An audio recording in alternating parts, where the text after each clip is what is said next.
Bonsoir tout le monde. Je pense en principe, nous sommes live. Vous devriez être en train de me regarder, pour me regarder, de pouvoir me voir et de pouvoir m'entendre, ce qui sera une nette amélioration sur la dernière fois, n'est-ce pas? Nous comptons sur la technologie ce soir qui va nous soutenir. Nous en sommes sûrs. Nous allons pouvoir alors passer une bonne soirée ensemble. Donc, merci beaucoup d'être venu, d'être présent avec nous. Même si ce n'est que virtuellement, nous nous faisons un plaisir quand même de préparer ces soirées et de penser que nous allons passer un peu de temps avec vous. Maintenant, qu'est-ce que nous allons faire ce soir? Nous allons continuer notre exploration de ce thème que j'ai proposé pour ce début d'année pour les étudiants d'un cours miracle, qui est comment pouvons-nous mieux nous préparer pour accueillir l'amour, puisque l'amour que nous cherchons, c'est une expérience de la réalité, de la vérité de Dieu, si nous voulons. De quelque chose de complètement transcendant qui est le fond de la réalité derrière toutes ces apparences. Nous savons que quelque part il y a quelque chose à faire, même si ce n'est pas un faire de la façon que nous faisons des choses ordinairement. Il y a tout de même une idée de préparation ou d'enlever des obstacles ou quelque chose que nous devons faire, même si c'est juste quelque chose que nous devons vouloir comme une expérience. Et le cours est une technique très particulière pour faire cette préparation. Une technique parmi une multitude d'autres techniques qui sont tout aussi valables, mais une technique très particulière. Et voilà ce que nous essayons de faire dans cette série de présentations, c'est d'expliquer en quoi est-ce que c'est particulier, qu'est-ce que le cours peut nous apporter, comment, de quoi il est fait ce chemin, comment le comprendre de la façon la plus simple, parce que si vous êtes un étudiant du cours, vous avez sûrement remarqué que le livre est assez complexe et assez dense. Alors tout ce que nous pouvons faire pour rendre cette tâche plus facile, nous le ferons vraiment avec beaucoup de cœur et beaucoup d'intérêt pour vous. Pensons à vous, pensons aussi à nous-mêmes. Ça nous aide aussi avec notre propre chemin. Donc, accueillir l'amour, j'ai choisi ce thème puisque c'est tellement universel et en même temps, ce que je n'attendais pas, c'était l'envergure que ça peut prendre au niveau des différents aspects du cours que ça englobait. Et voilà, la première fois pendant la première conférence, j'ai essayé de traiter un premier thème et je l'ai divisé en 4 thèmes en tout. Nous allons continuer ce soir avec le deuxième thème et pendant notre dernière réunion dans 2 semaines, j'espère couvrir le troisième et le quatrième aspect ou thème de ce sujet. En fait, j'en ai ajouté un entre-temps, mais je vais vous expliquer tout ceci. Mais tout d'abord, une petite introduction pour ce que nous sommes en train de faire ici. Vous pouvez poser les questions, comme si vous êtes une adepte du YouTube, de ces live conférences sur Hangouts. Vous savez que vous pouvez poser des questions, mais si je ne me trompe pas, il faut avoir une adresse liée à Google d'une façon ou d'une autre, ou à YouTube, pour pouvoir mettre vos commentaires. Peut-être je me trompe, mais je pense que c'est ça. Alors pour ces personnes qui sont en train de regarder, vous voyez défiler peut-être des commentaires sur le colonne droite de votre écran. Si vous essayez de laisser un commentaire et on vous demande pour une adresse, pour votre adresse mail, voilà, il s'agit de ça, d'une adresse Google. Détends-toi, ça marche. Donc, pour vos questions, nous sommes toujours ravis d'avoir des questions. Quand je suis lancé sur mon sujet, des fois, c'est un peu difficile pour moi de voir le défilement des questions. J'ai ma chère femme à côté de moi qui va m'aider avec cette tâche importante, c'est de me relayer vos informations, vos questions. Mais si je suis sur un sujet, je vais peut-être attendre quelques minutes avant d'essayer de répondre à la question. Maintenant, le cours, dans son but de nous aider à revenir vers une expérience de la réalité, ce qui est une expérience de cet amour, nous présente une méthode qui est soutenue par les connaissances, par les informations. Ce que j'essaie de faire pendant ces séries de conférences, c'est de partager ces connaissances avec vous, qui sont très importantes pour comprendre la méthode, mais le but n'est pas d'apprendre ces connaissances, le but c'est de pratiquer ces exercices, c'est de faire le pratique vers lequel la connaissance est destinée de nous emmener, et par la suite, commençons avec des connaissances, nous pratiquons des exercices et cela nous mène vers une expérience. Donc notre but en tout ceci est une expérience. Alors, il y a un côté pédagogique dans ce que nous faisons, mais je ne veux pas qu'on s'embourbe, si vous voulez, dans le côté pédagogique. C'est juste un contexte ou un cadre pour présenter la matière, pour présenter cette méthode. Mais après tout, si vous avez une sorte de contact plus direct avec l'expérience par votre propre moyen, je vous encourage de l'utiliser. Et utiliser ces connaissances, cette pédagogie comme un soutien, comme un support pour guider votre propre pratique. Voilà, je veux toujours qu'on mette l'accent sur la pratique et sur l'expérience et non pas sur les connaissances elles-mêmes ou sur la connaissance elle-même. Maintenant, pour commencer pour les thèmes pour cette série, comme vous vous souvenez peut-être, pendant la première conférence Accueillir l'amour, la première partie, j'ai parlé du dévouement, j'ai parti du côté dévotionnel, ce qui est le point de départ pour tout, parce que si nous n'avons pas articulé une envie ou une demande ou un souhait pour connaître autre chose que notre état actuel, alors nous risquons pas de quitter notre état actuel, nous risquons au contraire de le faire perdurer, consciemment ou inconsciemment, s'il n'y a pas quelque part une décision active et consciente pour chercher autre chose. Alors, quand je dis vouloir, il faut vouloir une expérience de l'amour, il faut vouloir accueillir l'amour. Ce n'est pas le vouloir de l'ego, qu'on soit clair. Le vouloir de l'ego, c'est toujours de vouloir quelque chose pour sa propre petite identité, ses propres besoins personnels, pour renforcer sa vérité, sa réalité en tant qu'une chose séparée de l'ensemble, de l'unité que nous cherchons. Donc, ce vouloir dont je parle vient de ce que le cours appelle l'esprit juste. Je vais en revenir plus tard. C'est juste pour dire que c'est un autre genre de vouloir vers le transcendant, vers quelque chose qui va nous emmener à la fin au-delà du petit esprit, effectivement, qui veut des choses. Mais nous devons d'abord commencer avec ça, avec ce genre de souhait intérieur qui vient de la partie la plus sincère et la plus profonde de nous, de quitter nos repères actuels, de quitter nos valeurs actuelles, de quitter nos opinions, nos expériences, même notre passé, pour pouvoir avoir une expérience de quelque chose qui transcende l'ensemble de ces petites choses. Ça, c'est pour le vouloir. Et vous pouvez profiter peut-être pour regarder, pour visionner cette première partie que nous avons fait il y a 2 semaines et qui doit être sur YouTube. Maintenant, nous avançons vers le cœur de la pratique et de la méthode d'un cours miracle.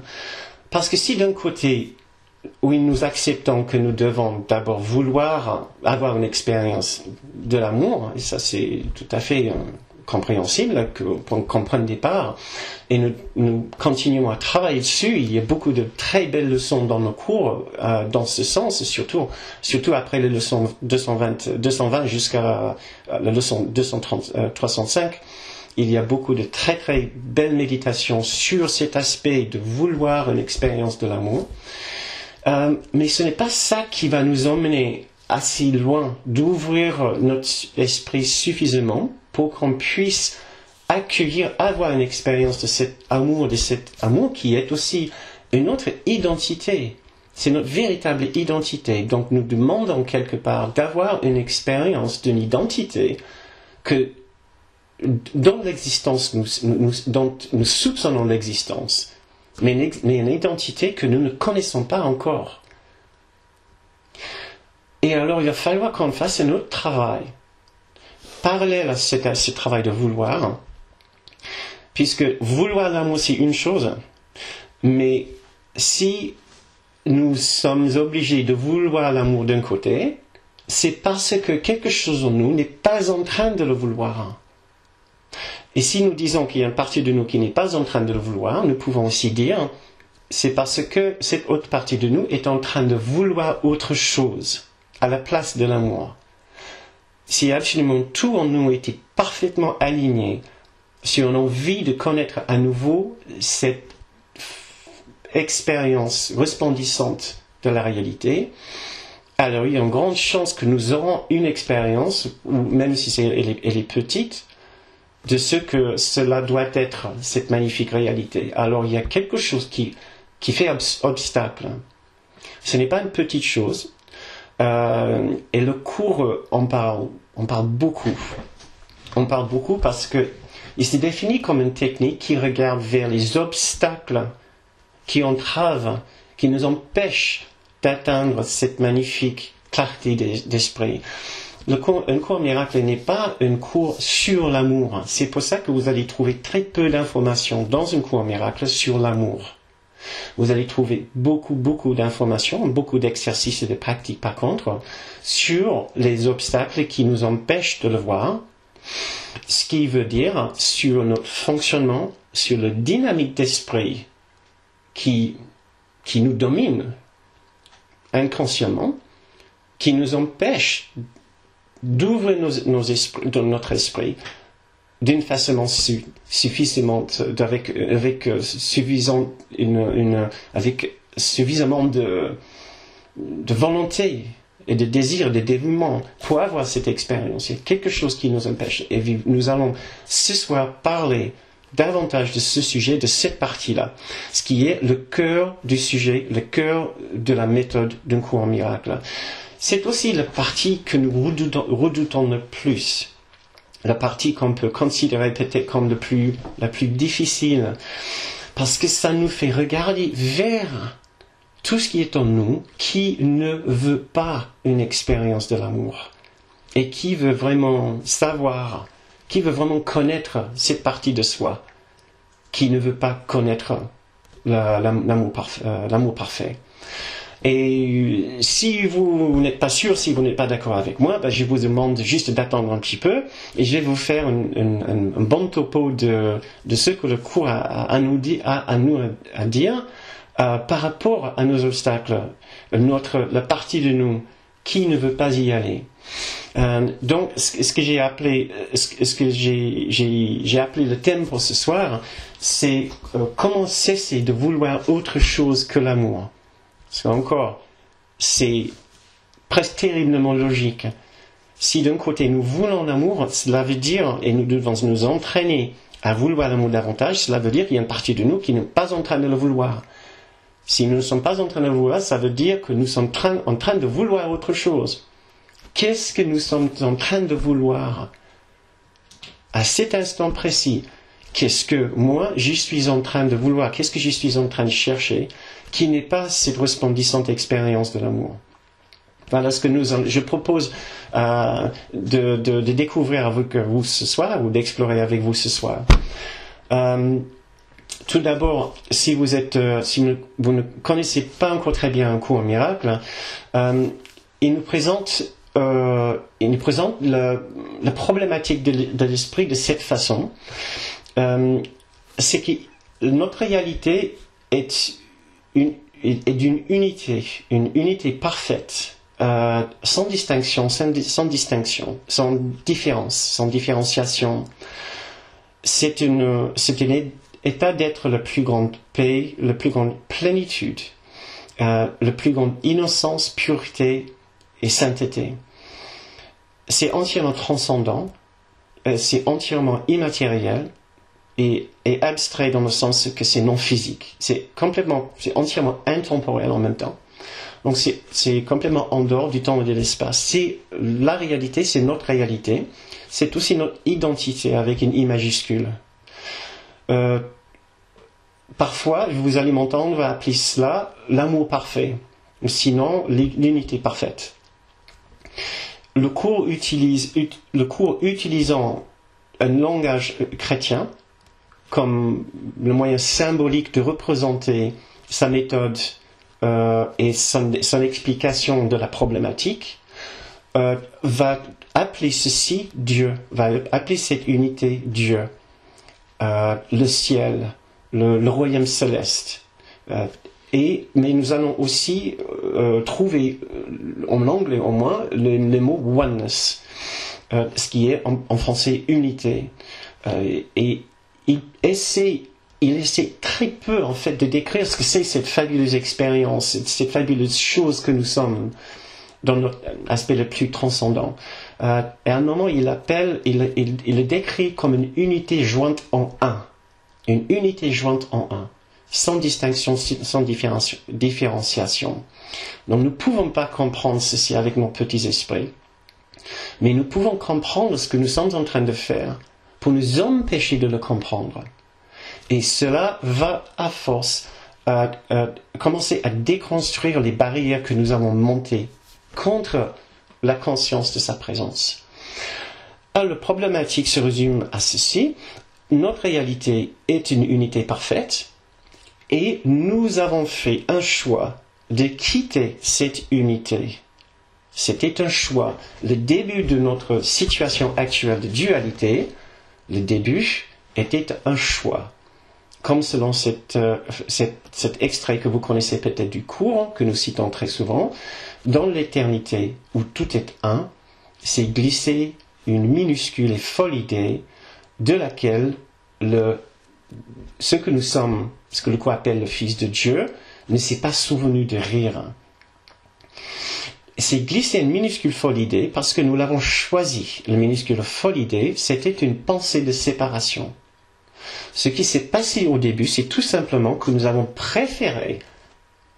voulu une expérience de séparation à la place de la continuité de l'expérience de l'unité. Donc nous commençons tout au début avec un choix de quitter l'état d'unité, de non-dualité parfaite, l'état de ce que nous pouvons appeler le ciel, le royaume céleste si vous voulez, le domaine de Dieu, le royaume de Dieu, pour préférer une expérience d'autre chose. C'est quasiment comme si nous avons dit l'unité est bien, mais l'unité est trop unie. L'unité, c'est bien, mais nous préférons maintenant autre chose. La seule autre chose que nous pouvons préférer, c'est en fait une expérience d'indépendance qui dit indépendance dit séparation. Et voilà, d'une façon un peu schématique et un peu simplifiée, ce que j'essaie de présenter ici, c'est la problématique de base du cours. C'était un choix de quitter notre état naturel d'origine d'unité pour préférer une expérience de séparation. Le problème avec tout ça, c'est qu'en fait, nous avons réussi à avoir un semblant d'expérience de séparation. Un semblant d'expérience. En réalité, absolument rien ne s'est passé.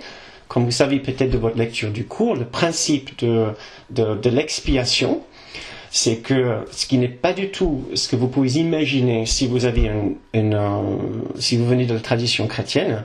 Ce n'est pas du tout l'expiation chrétienne. Le principe de l'expiation selon le cours, qui est un principe très important, c'est qu'il ne s'est absolument rien passé pour lequel nous aurions besoin de nous expier. Il n'y a aucune raison d'expiation, d'expier, puisqu'il n'y a jamais eu de séparation, il n'y a jamais eu de crime, il n'y a jamais eu de problème au début, à l'origine. Nous avons imaginé donc une séparation que nous avons tellement voulu, nous avons imaginé que ça soit possible. Et maintenant, nous vivons les conséquences de ce choix tellement voulu. Et ce qui a donné naissance à l'univers tout entier, selon la mythologie d'un courant miracle. Oui, le Big Bang est le fruit de ce choix de séparation. Avant le Big Bang, nous pouvons dire qu'il n'y avait rien. Il n'y avait rien de matériel, c'est sûr. Il n'y avait que l'unité parfaite. À l'instant que nous avons accepté l'idée de la séparation, il y a eu le Big Bang. Et voilà, quelques 14 milliards d'années, nous nous trouvons ici comme des fragments de cette magnifique unité, pensant nous être séparés de ce domaine céleste. La difficulté en tout ceci, c'est qu'en fait, la séparation a eu des conséquences dans notre esprit. Ce n'est pas simplement que nous avons pu nous, soi-disant, séparer de cet fabuleux état d'unité, ce qui est déjà un premier mensonge, c'est que nous pensons nous être incarnés dans ces corps séparés et être devenus ces corps séparés. Donc nous continuons avec notre élan de séparation et de vouloir notre indépendance. Et puisque le corps symbolise ou incarne ce souhait de séparation, le corps, l'indépendance du corps et les souhaits et les besoins du corps deviennent notre préoccupation centrale ici dans l'illusion de la séparation. Donc si d'un côté, nous entendons très vaguement cet appel de la réalité, cet appel de l'unité, cet appel de l'amour, beaucoup plus criant, beaucoup plus strident.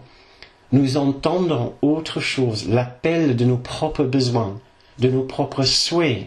Commençons avec notre besoin d'indépendance, d'identité séparée. Et voilà, cette séparation a eu des conséquences dans notre esprit.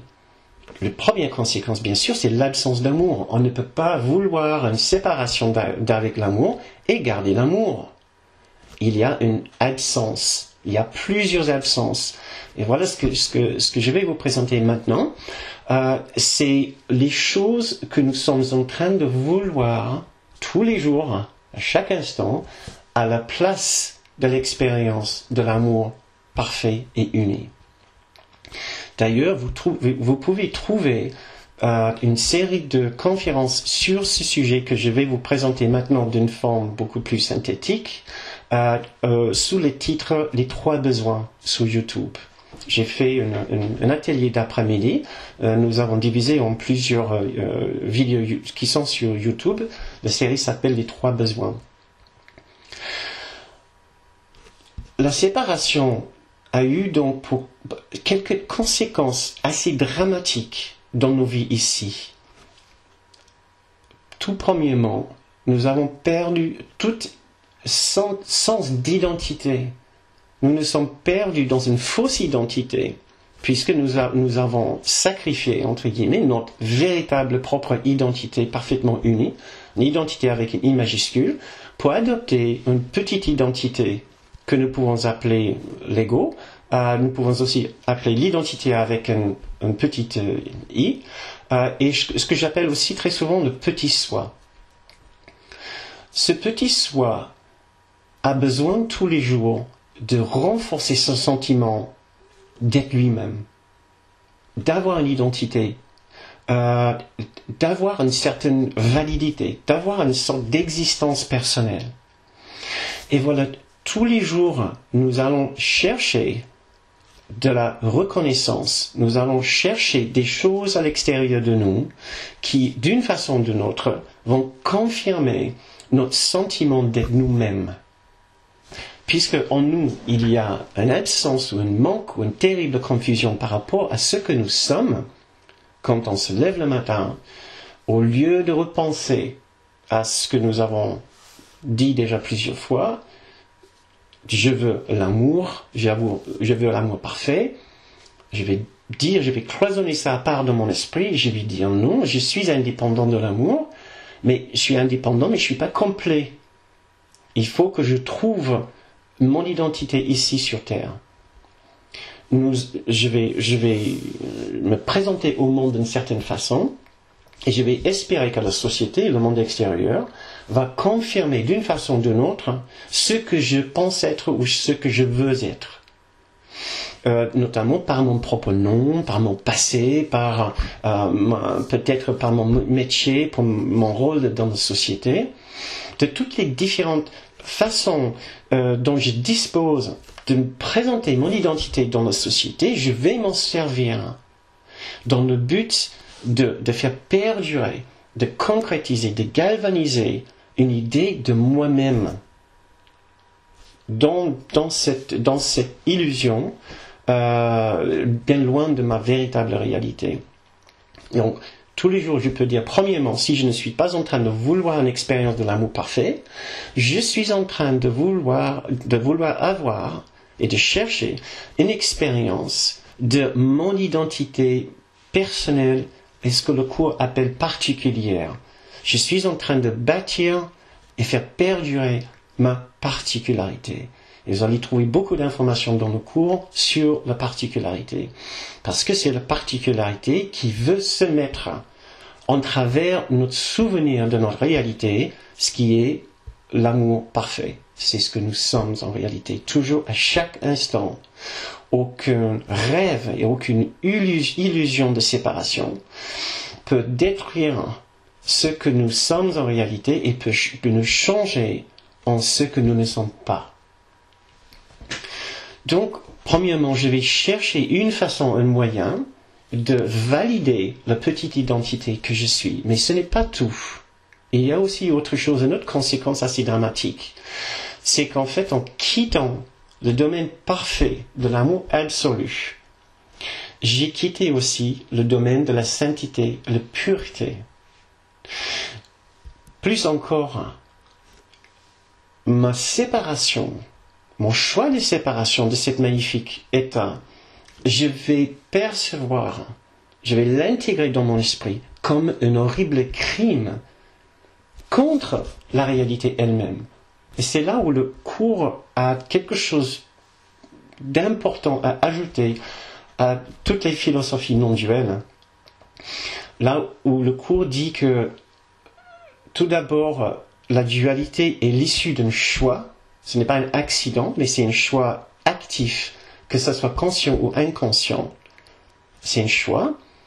Mais deuxièmement, il y a une conséquence très importante de notre choix, et c'est une sorte de culpabilité existentielle, ou ce que Kenneth Wapnick appelle une culpabilité ontologique. Parce que cette culpabilité est liée et est présente dans chaque fibre de notre identité séparée. Ça fait partie de notre ADN de séparation, ces culpabilités. Mais ce n'est pas une culpabilité ordinaire, genre de culpabilité qu'on ressent quand si on a mangé trop de chocolat dans la journée ou on n'a pas appelé sa mère. C'est une culpabilité qui englobe toutes les expériences négatives, que ce soit tristesse, colère, honte, blâme, mépris de soi, haine de soi. C'est une culpabilité qui dit tu as fait une chose terriblement horrible, tellement horrible que tu as donné naissance au mal. C'est le mal lui-même que tu incarnes. Tu es devenu le mal. C'est aussi puissant que ça. J'arrive ici dans cet état de séparation. D'un côté, je manque d'identité, mais de l'autre côté, je me sens mal. Je me sens mal dans le sens que je me sens coupable, comme s'il y a un problème avec moi. Alors, tous les jours, je me lève, et si j'oublie de demander à avoir un souvenir de cette fabuleuse expérience d'amour, je suis dans l'automatisme de la séparation, de l'ego. Je vais d'un côté, comme nous avons dit, chercher la validation pour mon petit soi, et je vais aussi chercher des expériences qui vont valider ou qui vont me donner l'impression d'atténuer mon mal-être puissant qui vient de cette culpabilité. Je vais chercher une sorte de validation, de valorisation de moi-même, comme pour que je puisse me sentir bien par rapport à moi-même, pour que je puisse me dire, tu es bien, ça va, tu vas pas si mal que ça, tu n'es pas si mauvais que ça, tu n'es pas si méchant que ça quand même. Alors je vais tout faire pour que les autres autour de moi me voient dans une bonne lumière. Je vais chercher la reconnaissance, la valorisation dans les yeux des autres, ou dans différentes situations dans lesquelles je me trouve. Ça peut être au travail, ça peut être par rapport à l'argent, je peux me valoriser avec l'argent, surtout avec les relations, bien sûr. Je vais vouloir que les autres me disent d'une façon ou d'une autre qu'est-ce qui était bien, qu'ils le pensent ou qu'ils m'aiment. Parce que s'ils m'aiment après tout, ça veut dire que je ne suis pas si mauvais que ça. Ça, c'est le côté quand je cherche la reconnaissance positive des autres. Mais il y a aussi autre chose que je fais pour me valoriser. Je peux essayer de me valoriser directement avec le regard des autres. Il y a une autre façon que je fais pour me valoriser, c'est que je dévalorise les autres. Si moi, je me sens coupable, je veux au moins trouver des autres qui sont encore plus coupables que moi. Et voilà la naissance du jugement. Cette obsession avec le jugement, c'est le besoin inné, si vous voulez, en chaque être humain, de juger les autres, de critiquer, de trouver des fautes chez les autres, les imperfections, et d'en faire une grande histoire. La raison étant que je me sens tellement mal que je me sens obligé de trouver d'autres personnes qui vont encore plus mal que moi, ou qui sont plus mauvais que moi. Je ne vais pas explorer ce thème plus ce soir, parce que vous pouvez trouver plus d'informations sur les autres vidéos que j'ai faites sur ce sujet.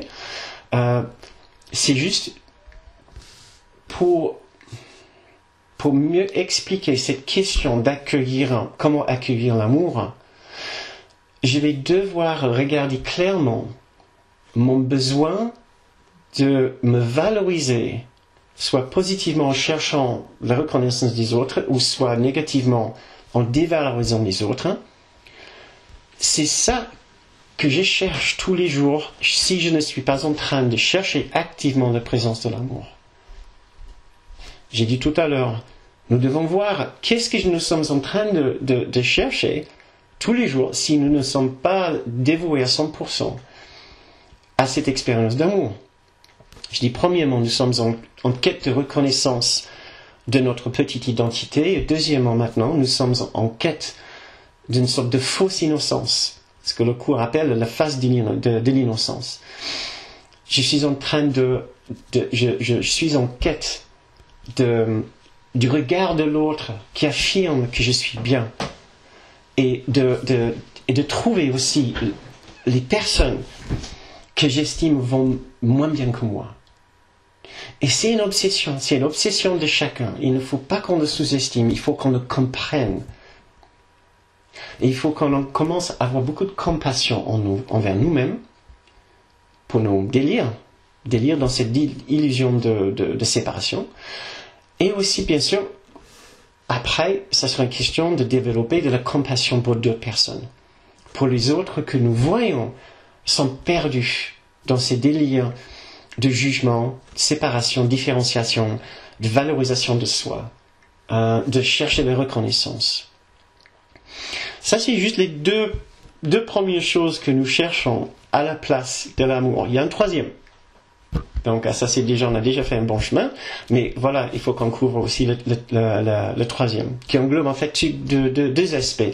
Mais ces deux aspects sont beaucoup plus reconnaissables, puisque nous en parlons beaucoup plus souvent entre nous. C'est beaucoup plus facile à comprendre que cette question de valorisation, de reconnaissance de ma petite identité et de valorisation de mon petit être.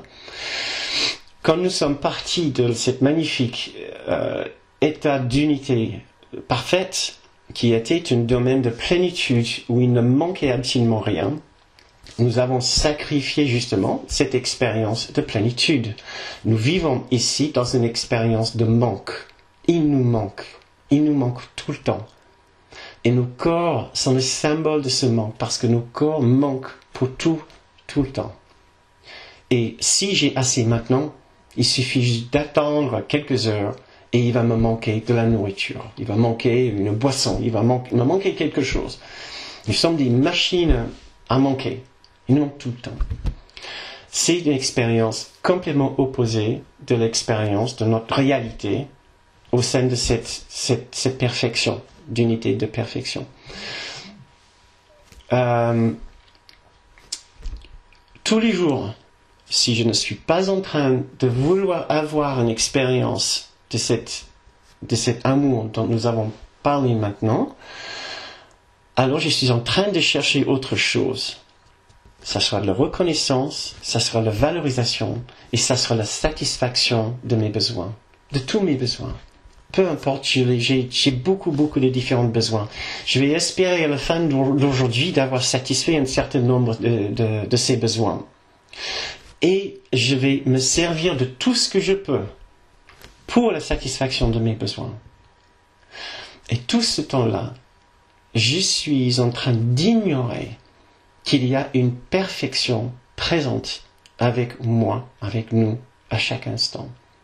Je vais sacrifier une expérience d'une plénitude présente pour continuer à insister sur mon petit être et ses petits besoins, qui ne sont pas des petits besoins pour moi, c'est des grands besoins, c'est des énormes besoins, c'est des besoins absolument béants.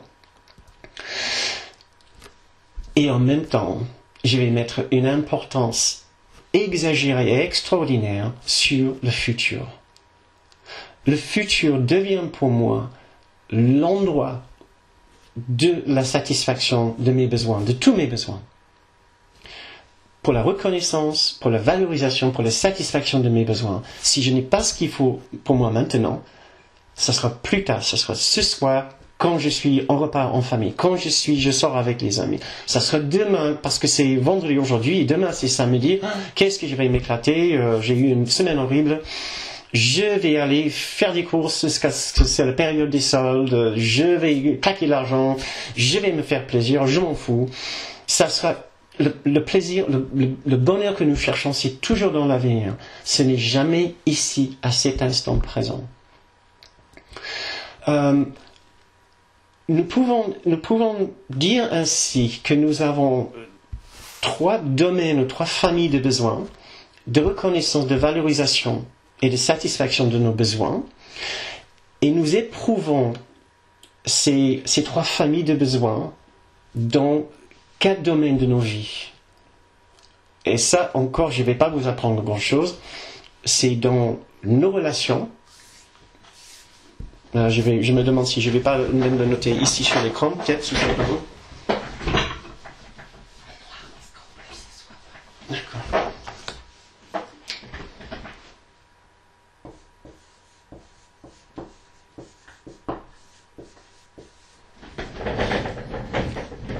Nous ressentons nos besoins et nous cherchons la satisfaction de nos besoins de la façon la plus importante et puissante dans nos relations. C'est pour ça que le cours passe autant de temps à discuter des relations. Si vous connaissez le cours, vous connaissez aussi le sujet des relations particulières. Ça sera le thème pour une autre conférence, puisque c'est assez complexe et ça vaut la peine de passer du temps dessus.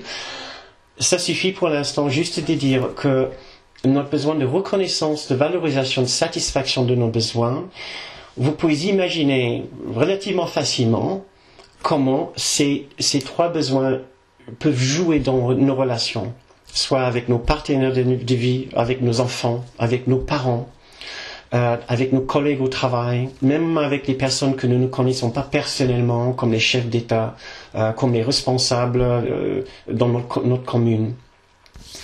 La reconnaissance de soi, je vais le chercher bien sûr dans les yeux de mon conjoint, de mon bien-aimé. Aussi bien sûr dans les yeux de mes enfants, et n'en parlons pas de nos parents. Je pense qu'il n'y a pas un enfant qui n'a pas cherché la reconnaissance dans les yeux de ses parents.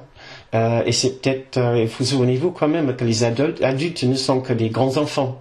Donc en tant qu'adultes aussi, nous pouvons continuer à chercher la reconnaissance dans les yeux de nos parents.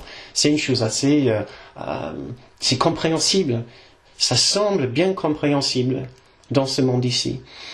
Dans notre état d'origine, c'est guère compréhensible de chercher la reconnaissance dans les yeux de notre personne. Parce que notre reconnaissance, une fois que nous avons entrepris toutes ces différentes démarches, nous avons ouvert notre esprit pour avoir une expérience de cet amour parfait, nous allons voir que nous n'aurons plus besoin de chercher la reconnaissance dans les yeux de notre personne. Vous imaginez aussi bien que moi aussi la valorisation que nous cherchons dans les yeux des autres. Nous espérons que les autres nous disent que nous sommes bien, nous sommes bons et nous sommes bien. Déjà que nous existons, ça c'est bien, mais que nous aimons et nous aimons pour ce que nous sommes. Ça semble des besoins absolument charnels, des besoins psychologiques tellement basiques ici. Pourtant, du point de vue de l'unité, ce n'est pas évident. Ce n'est ni nécessaire, ce n'est pas une condition de besoin. Une fois que nous avons accepté pleinement notre condition parfaite, notre identité avec une I majuscule, notre vraie identité. Chercher les valorisations dans les yeux des autres, nous n'en avons plus le chercher. Nous n'en avons plus besoin. Dernièrement, le besoin de nos satisfactions, et nous espérons que les autres vont nous aider à satisfaire ces besoins. Ça peut être des besoins physiques, bien sûr, mais physique, ça peut être simplement qu'on espère qu'ils vont nous donner à manger, peut-être qu'ils vont nous aider au moins à satisfaire notre appétit. On a aussi, bien sûr, l'appétit sexuel. On espère peut-être que nos partenaires de vie vont nous aider avec cet appétit. Et nous savons très bien à quel point nous pouvons être obsédés par ce genre de besoins. Toutes sortes de satisfactions matérielles, toutes sortes de satisfactions psychologiques avec nos partenaires, les différentes personnes dans nos vies.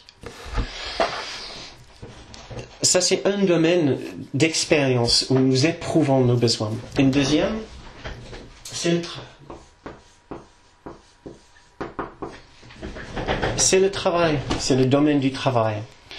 Nous pouvons chercher la valorisation, la reconnaissance et la satisfaction au niveau, dans le domaine du travail.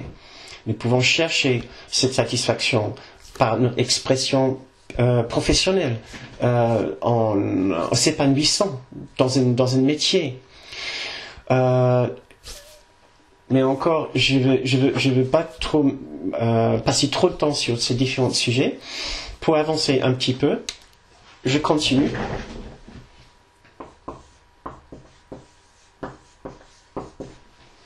Nous ressentons tous ces besoins de reconnaissance, valorisation, de satisfaction dans le domaine de l'argent.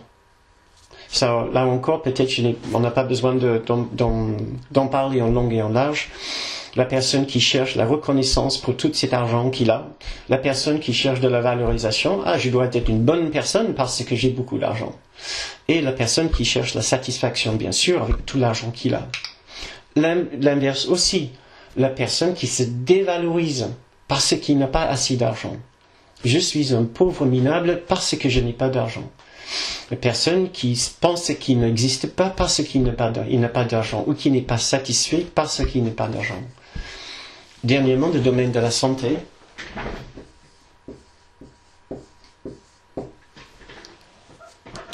Nous pensons tous quand même de mériter une certaine reconnaissance, ici, une certaine apparence. Nous nous présentons d'une certaine façon tous les jours pour que les gens ils nous remarquent. On espère avoir une certaine beauté pour être reconnu peut-être, même si c'est juste un petit peu. L'inverse est aussi vrai. Si je n'ai pas un bon niveau de santé, je crains de ne pas avoir la reconnaissance des autres qui ne veulent pas me connaître. Ça peut malheureusement aussi arriver. Qu'on perd l'amitié des gens parce que on tombe malheureusement malade.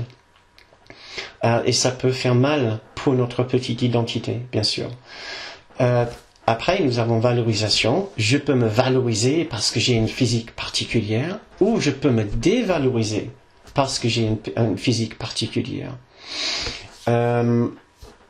Après satisfaction, je peux me satisfaire avec mes activités physiques. Ou je peux me sentir particulièrement frustré si je n'arrive pas à m'engager et pratiquer mes différentes expériences, mes différents sports par exemple. Ça peut me travailler si je peux être malheureux parce que je ne peux pas pratiquer mes différentes activités physiques. Pourquoi est-ce que je parle de tout ceci? Je ne veux pas que vous pensiez que je m'égare trop de mon sujet. C'est parce que nous avons dit que le thème pour ce soir, c'est comment cesser de vouloir autre chose que l'amour. Nous avons dit dans la première conférence que pour avoir une expérience de l'amour, il va falloir le vouloir. Il va falloir le vouloir beaucoup. Mais si nous sommes toujours en train de vouloir autre chose, où est la place pour ce dévouement? Où est la place pour notre recherche pour une expérience unique de l'amour, qui est une expérience entièrement à l'intérieur, qui n'a rien à voir avec nos relations extérieures, avec notre condition de travail, notre situation financière et notre condition physique? Qu'est-ce que je suis en train de chercher tous les jours? Qu'est-ce que je suis en train de vouloir tous les jours? Qu'est-ce que je suis en train de chercher? C'est les questions que nous devons nous poser encore et encore et encore. C'est l'une des raisons principales pour le livre d'exercices, c'est pour nous aider à discipliner nos esprits et aussi qui nous apprend à quel point nos esprits ne sont pas disciplinés du tout. Et le fait de faire ces exercices nous montre très vite à quel point nous avons du mal à focaliser, à rester sur une idée pendant un certain laps de temps. Et alors, nous apprenons très vite que si je ne suis pas capable de penser de l'amour pendant 5 ou 10 minutes, et à le vouloir, c'est parce que je suis tenté de penser à autre chose. Et voilà, c'est le thème pour ce soir, c'est la question pour ce soir. C'est qu'est-ce que je dois faire maintenant pour commencer à prendre du recul par rapport à tous mes besoins dans ces domaines, les besoins de particularité, reconnaissance, d'innocence personnelle et de valorisation et de satisfaction. Qu'est-ce que je peux faire maintenant pour défocaliser un petit peu sur ces choses-là, pour laisser de la place, pour le silence, pour que autre chose puisse naître dans mon esprit à la place de tous mes besoins criants. C'est pour cette raison-là que je vous ai présenté ces sujets-là. Peut-être aussi parce que le cours passe beaucoup de temps à nous aider à comprendre à quel point nous sommes obsédés par nos relations, ce que le cours appelle les relations particulières. Et cela aussi pour une autre raison. C'est parce que la problématique de la séparation se joue à merveille dans nos relations avec d'autres personnes. Comme le cours nous apprend, la projection fait la perception. Notre perception est une fonction et le résultat de notre projection sur les autres personnes. La perception n'est pas une chose objective, mais du tout. C'est entièrement subjectif et le point de départ pour cette perception d'autres personnes, c'est tout ce que nous avons dit ici, c'est les conséquences de la séparation, ces conséquences qui sont un besoin de reconnaissance, un besoin d'innocence personnelle au dépend de l'innocence des autres et un besoin de satisfaction personnelle au dépend des besoins des autres, des conditions des autres. Toute la méthode du cours est dans la reconnaissance que ce que je vois chez l'autre est quelque chose en fait que je vois en moi. Et c'est le fait de le percevoir chez lui, une difficulté, une relation difficile, un jugement de la part de l'autre personne, quelqu'un qui ne veut pas me donner ce que je veux, quelqu'un qui m'a fait des promesses, qui me trahit maintenant, quelqu'un qui m'abandonne. Je vois toute ma dynamique, ma problématique de séparation dans ma relation avec cette autre personne. ma petite identité séparée, je deviens dépendant des autres. Je ne suis plus dépendant de l'amour, mais du tout. Pourtant, l'amour reste toujours là, comme une chose absolument réelle, une chose parfaite, une chose parfaitement disponible et accessible pour moi, mais je ne le vois pas. Tout ce que je vois, c'est mon besoin, et ce besoin, je vais l'exprimer avec les personnes autour de moi. Ça, c'est la projection, ça, c'est mon besoin de dépendance qui est joué à l'extérieur de moi au lieu de se jouer à l'intérieur de moi pour trouver ce sur lequel je peux devenir dépendant à nouveau, c'est cet amour. Mais je dois commencer à retourner ma vision de l'extérieur vers l'intérieur pour pouvoir le réceptionner, pour pouvoir m'ouvrir à cette autre chose que je dis que je veux. Ça ne suffit pas que je dise que je veux l'amour. Tout le monde dit qu'il veut l'amour. Qu'on soit d'abord d'accord que l'amour que nous cherchons, c'est une chose métaphysique, c'est une chose transcendante. Ce n'est pas l'amour de notre personne. Même si le cours n'a absolument rien contre la recherche d'après l'amour avec une autre personne. Donc on ne va jamais nous indiquer que cela est mauvais. Presque au contraire, nous avons besoin de nos relations extérieures avec d'autres personnes, justement pour apprendre sur notre problématique, sur notre fonctionnement. Voilà, donc nous touchons juste un peu tous ces sujets brièvement pour les mettre dans un certain contexte que j'espère va avoir un certain sens pour vous dans votre quête de retrouver une dynamique de vouloir l'amour. Et aussi dans votre lecture du cours, votre travail avec le cours, pour commencer à mettre certains de ces concepts dans un cadre qui les rend clairs, ces termes. Ce qui doit devenir relativement évident avec notre travail ici sur ce que je voudrais faire, c'est... peu importe. Je vais juste réécrire mon tableau vite fait.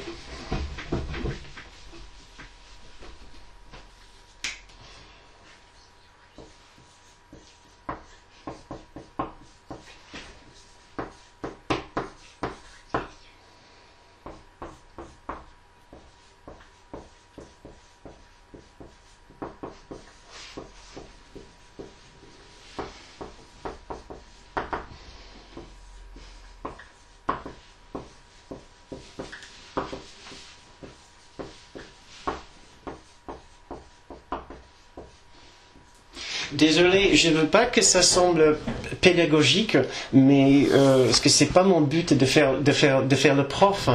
Ce que j'espère faire avec toutes ces connaissances, ces concepts, ces idées, c'est simplement vous aider à mettre certaines idées en place pour nous aider tous à retrouver les contradictions en nous. Nous disons d'un côté, nous voulons l'amour, et de l'autre côté, nous ne le trouvons pas, mais par contre, qu'est-ce que nous trouvons? Plein d'autres choses que nous n'avons peut-être pas souhaitées, comme le chagrin, l'abandon, l'injustice, le manque d'attention, etc. C'est pour cette raison-là. Donc le but n'est pas juste n'est pas de faire de la pédagogie, mais voilà. Ça, c'est les trois conséquences les plus importantes de notre choix de séparation. Et ces trois conséquences, les prix que nous avons payés, se déroulent dans notre vie d'une façon de faire en sorte que nous cherchons tous les jours tout ce qui n'est pas l'amour. Tout ce qui n'est pas l'amour. L'amour se tient au-delà de tout ceci, comme quelque chose qui englobe absolument l'ensemble. Mais il faut le vouloir.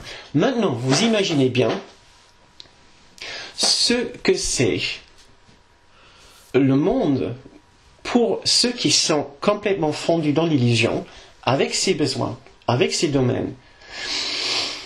Si je ne suis pas en train de chercher l'amour, je suis en train de faire chercher autre chose. Et si je peux le trouver, mais qu'est-ce que je serais heureux? Mais qu'est-ce que je serais heureux? En fait, tout le monde m'entend assez bien parce que j'ai complètement oublié de mettre le casque ici. Je sais, parce que j'ai pas de le faire, mais je crois qu'on D'accord. J'ai complètement oublié. J'ai une casque ici avec un micro. J'ai complètement oublié de le mettre devant moi. J'espère que vous m'entendez assez bien. Bon, peut-être personne n'a rien dit, alors ça doit être bon. Ça a l'air bon, très bien. Bon, voilà. Vous imaginez, je suis complètement fondu dans l'illusion maintenant. J'ai tous ces besoins, je connais mes domaines, je sais ce que je dois faire. L'amour, oui, on me parle en longueur et en large de l'amour, mais moi, j'arrive à être parfaitement heureux ici sur Terre. Moi, je sais très bien comment fabriquer mon nirvana personnel. Il suffit que je trouve la personne qui va me reconnaître comme il faut, qui va me dire que je marche sur l'eau, que je suis vraiment la personne de ses rêves, que je suis la personne la plus importante, qu'elle m'attendait depuis l'aube du temps. J'ai besoin de quelqu'un pour me dire que je suis une bonne personne, que je suis parfaite, de me valoriser, de me dire que j'ai plein de qualités. Je suis excellent dans tellement de domaines qu'on ne compte plus pour satisfaire tous mes besoins. Après, j'ai besoin de trouver un travail qui me rémunère, qui m'exalte, où je me sens exalté, qui me reconnaît, qui me valorise, qui me paye plein d'argent. J'ai besoin d'une santé parfaite. Je vais travailler pour. Tout ceci commence à composer une image pour moi de mon nirvana personnel qui va remplacer entièrement une image de ce qui pourrait être une véritable nirvana, un état de paix au-delà de toutes les choses de ce monde. Nous en parlons dans nos cours, dans ces passages qui parlent des substituts et des idoles. Tout ce que nous cherchons ici, qui sont pour nous les remplaçants, c'est ça? Les remplaçants pour l'amour de Dieu, les substituts. Tous ceux qui peuvent substituer pour moi pour une expérience de l'amour. Maintenant, j'ai fait une caricature peut-être de la personne qui... j'ai fait une caricature de la personne qui utilise ce monde à outrance pour satisfaire ses besoins. Mais méfiez-vous quand même. Et je me méfie moi-même tous les jours. Je me rends compte que je suis tous les jours en train de vouloir quelque chose dans ces différents domaines qui ne relèvent pas de l'amour. Qui ne relèvent pas d'une expérience de l'amour derrière les apparences de ce monde. Même si ça soit juste une bonne sortie de main pour aller voir quelque chose, un site touristique, je me suis promis d'aller voir un musée. Il y a le musée, c'est assez drôle. Il y a le musée à Figeac, le musée Champollion. On fait quelques petits changements. Ça se lit pas bien, d'accord. Donc Patricia essaie de m'aider. Excusez-nous ces petits dérangements. Il y a le musée Champollion, que je me suis dit depuis longtemps qu'il faut absolument que j'aille voir. Si je dis demain je vais aller le voir, il va y avoir une sorte d'excitation. Ah tiens, ça sera vraiment excellent, ça sera une très bonne sortie. En plus, on va le faire le samedi et on va pouvoir faire le marché. Je commence à combiner dans ma tête une bonne petite sortie pour me divertir. Et avant que je sache, j'ai complètement perdu la notion que l'amour est une présence constante à chaque instant, qui est là avant que je parte, qui sera là quand j'arrive et qui sera là quand je reviens. Essayez de voir pour vous-même, quand vous commencez à investir quelque chose au dépend d'un souvenir de ce que vous cherchez véritablement. Je ne vais pas m'empêcher d'aller visiter ce musée. Il y a plein d'autres choses que je ne vais pas m'empêcher de faire. Ce que nous essayons de faire, c'est faire une transformation de ces choses dont on a normalement besoin et les convertir en les préférences, en les envies, au lieu que ce soit des exigences et des besoins, que ça devienne maintenant des envies, mais juste des petites envies. Et nous commençons à travailler sur le fond et pas sur l'extérieur, à savoir que nous pouvons être bien, même si la voiture ne démarre pas, et nous ne pouvons pas partir, même si le temps est tellement exécrable que nous sommes en vigilance orange et personne ne peut bouger de la maison. S'il y a quelque chose qui fait en sorte que nous ne pouvons pas faire cette sortie, vous voulez savoir que vous pouvez être aussi bien dans le même état de paix et de joie que si vous y étiez. Ça c'est notre but à la fin. C'est de commencer à focaliser sur ce qui est sur un arrière-plan avec nous à chaque instant que nous sommes en train de chercher les choses à l'extérieur. Nous développons ce que Kenneth Wapnick, il appelait une sorte de double vision. D'un côté, nous nous voyons dans la situation, avec nos besoins, avec nos attentes, en train d'espérer que les choses nous satisfassent. Ah oui, espérons que les choses nous satisfassent.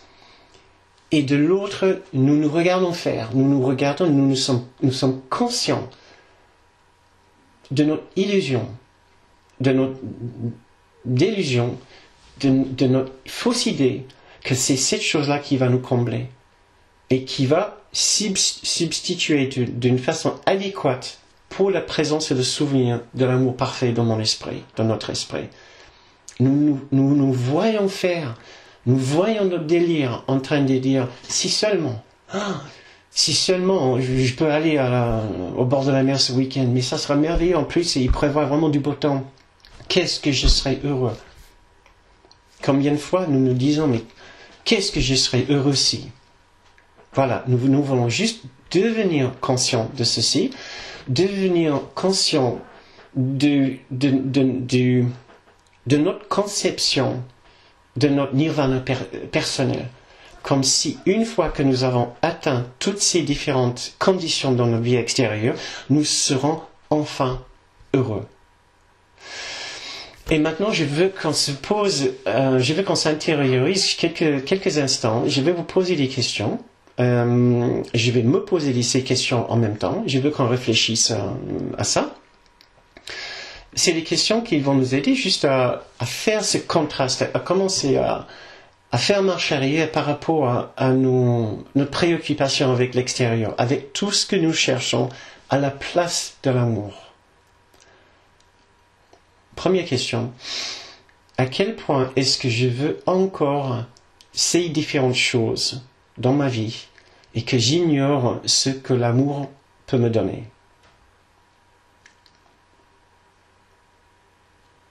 À quel point est-ce que je veux encore toutes ces choses et que j'ignore ce que l'amour peut me donner? À quel point est-ce que j'espère toujours que le futur me donnera quelque chose qui me rendra plus heureux encore que je le suis actuellement, que je suis actuellement? À quel point est-ce que je pense, est-ce que j'espère que le futur va me rendre plus heureux que le présent me satisfait maintenant?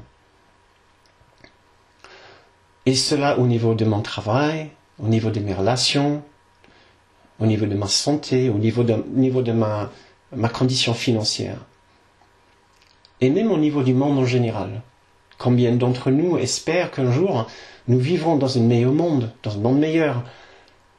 Une fois peut-être que tout le monde a découvert la puissance de l'amour, ou qu'a pris la pleine conscience de son soi véritable, nous espérons que le monde, il ira mieux.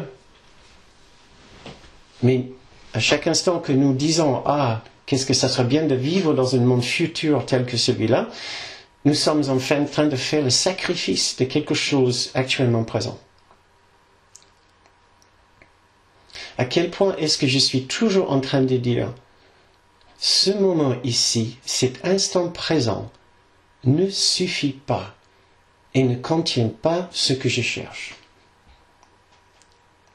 Puisque chaque fois que je pense à l'avenir, et ce que je veux, ce que j'espère qui va se produire dans ma vie comme heureux événement, quelque part je suis en train de dire cet instant ne me suffit pas. Ce que je cherche n'est pas présent. C'est un constat, ça commence comme un constat. Et après nous voulons laisser cette information travailler dans notre esprit pour qu'on pose cette question. Où est-ce que je vais trouver ce que je cherche? Est-ce que c'est véritablement à l'extérieur? Ou est-ce que c'est enfin à l'intérieur? Où est-ce que je vais chercher enfin ce que je cherche véritablement? Si je cherche l'amour. Et à la fin, nous nous posons cette question, nous pouvons le faire d'une façon journalière. Qu'est-ce que je veux? Qu'est-ce que je veux? Qu'est-ce que je cherche? Qu'est-ce que je suis en train de chercher? Où est-ce que je suis en train de le chercher? Qu'est-ce que je veux? Qu'est-ce que je cherche à la place de l'amour? À la place d'une expérience de cette chose immuable, d'une resplendissance tellement merveilleuse, tellement inimaginable. Qu'est-ce que je suis en train de chercher à la place? Merci.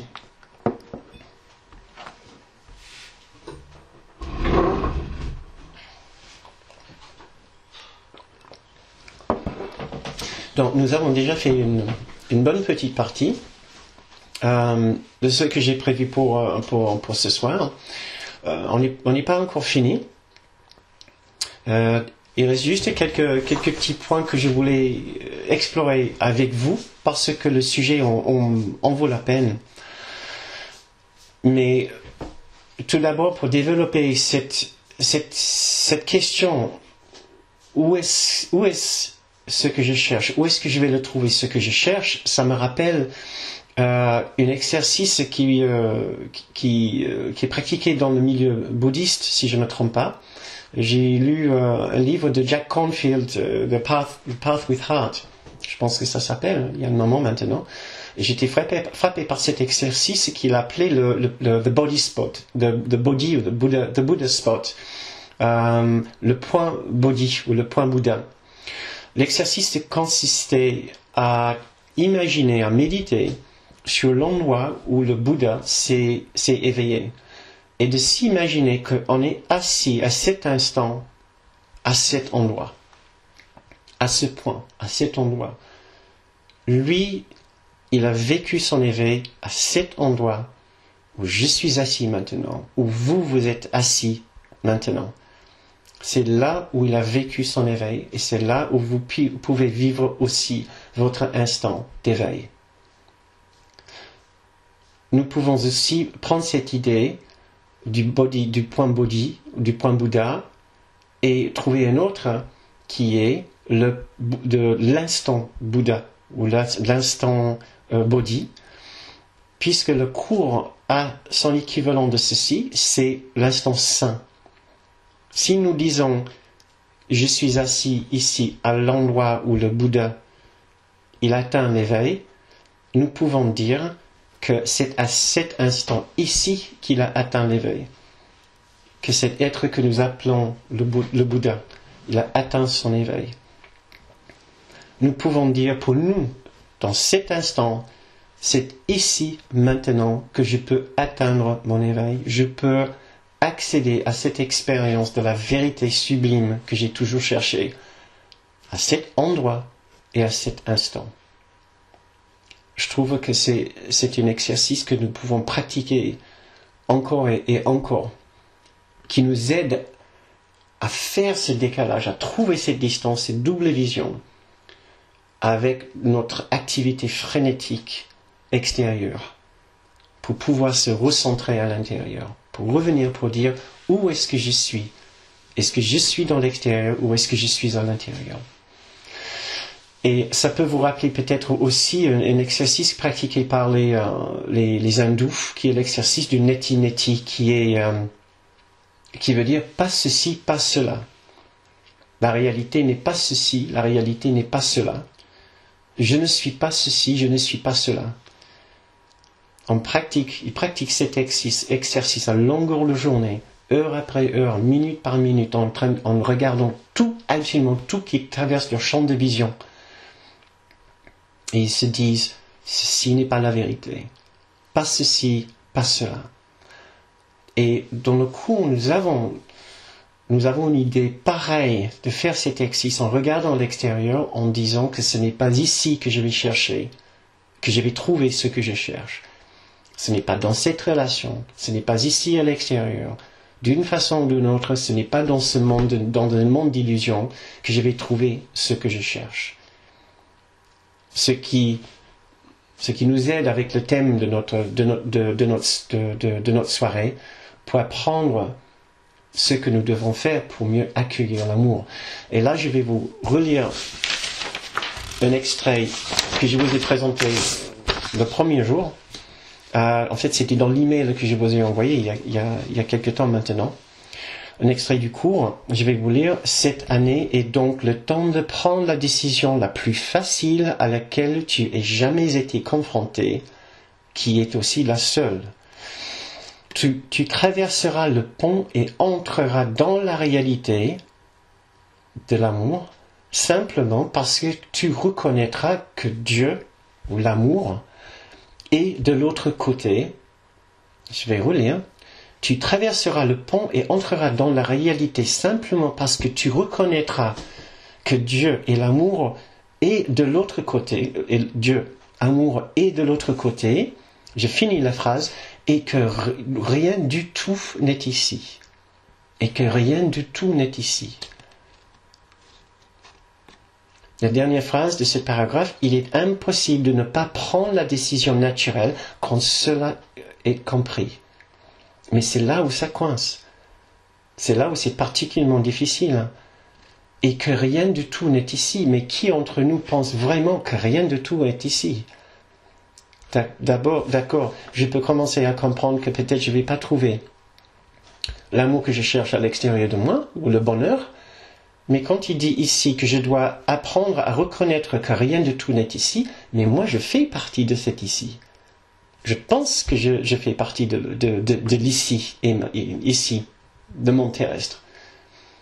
Donc je dois apprendre que même moi, aussi bien que ces choses de l'extérieur, même moi, je n'appartiens pas à ce monde.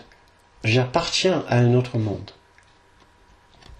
Il est impossible de ne pas prendre une décision naturelle quand tout cela est compris. Pour ceux qui aiment les extraits du cours, ça vient du chapitre 16, section 5, paragraphe 17. Un autre extrait, je lis. Tout ce dont tu as besoin pour donner ce monde en joyeux échange de ce que tu n'as pas fait. Ce que tu n'as pas fait, cela veut dire le monde véritable de l'amour, c'est ce que nous n'avons pas fait, en contraste avec le monde que nous avons fabriqué. Tout ce dont tu as besoin pour donner ce monde, ici, le monde terrestre, en échange de ce que tu n'as pas fait, l'amour céleste, l'amour parfait, l'unité parfaite, c'est le désir d'apprendre que celui que tu as fait est faux. C'est tout ce qu'il nous faut faire. C'est d'apprendre que le monde que nous avons fait est faux. Mais c'est très facile de lire ces extraits et dire, bah oui, je comprends tout à fait, absolument. Mais c'est autre chose de l'appliquer à sa vie. De se lever le lendemain et dire, tout ce qui est dans ce monde ici est faux. Y compris mon week-end à la mer ne peut pas vraiment me satisfaire autant que je pense. Ça ne peut pas le faire parce que ce que je suis ne peut pas être satisfait par un simple voyage à la mer, ne peut pas être satisfait vraiment par une promotion au travail, par plus de valorisation ou reconnaissance, ni même par plus d'argent. Ce que je suis ne peut pas être satisfait par ces simples petites choses, même pas par l'amour de ma vie que j'espère rencontrer le mois prochain, l'année prochaine. Ce monde ne peut pas me satisfaire parce que je ne suis pas à la fin de ce monde. Ce que je suis vient d'ailleurs, vient de notre dimension. Et il va falloir que nous cherchions dans cette dimension pour nous retrouver et pour trouver enfin cette identité que nous sommes, parce que retrouver cette identité, c'est le bonheur lui-même. C'est entrer dans ce domaine de bonheur et de paix parfaite.